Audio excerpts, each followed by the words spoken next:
ওমানের সাম্প্রতিক সময়ে গাড়ি চুরি এবং ভুয়া নথিপত্র ব্যবহার করে গাড়ি ভাড়ার নামে প্রতারণা উল্লেখযোগ্য হারে বেড়েছে। এ পরিস্থিতিতে গাড়ি চালক, গাড়ির মালিক ও রেন্টেকার প্রতিষ্ঠানগুলোকে সর্বোচ্চ সতর্কতা অবলম্বনের আহ্বান জানিয়েছে রয়্যাল ওমান পুলিশ।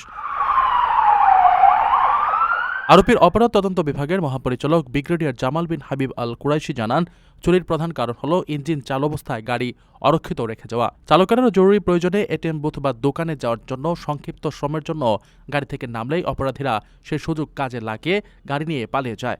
এছাড়া অনেকে গাড়ির ভেতরে অতিরিক্ত চাবি ফেলে রাখেন। অন্যদিকে আবাসিক বা বাণিজ্যিক এলাকায় দীর্ঘদিন ধরে ফেলে রাখা পুরনো গাড়িগুলোর যন্ত্রাংশ বিক্রির উদ্দেশ্যে চুরি করে নিয়ে যাচ্ছে সংঘবদ্ধ চক্র।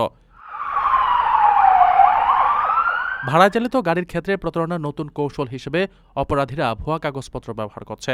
তারা গাড়ি ভাড়া নেওয়ার পর জিপিএস ট্র্যাকিং সিস্টেম অকার্যকর করে দেয় এবং ভুয়া নম্বর প্লেট লাগিয়ে তার দেশের বাইরে পাচারের চেষ্টা করে। এমনকি চটকদার লাভের প্রলোভন দেখিয়ে ভুয়া চুক্তির মাধ্যমে সাধারণ মানুষের ব্যক্তিগত গাড়ি দীর্ঘমেয়াদে ভাড়া নিয়েও উধাও হয়ে যাওয়ার ঘটনা ঘটছে।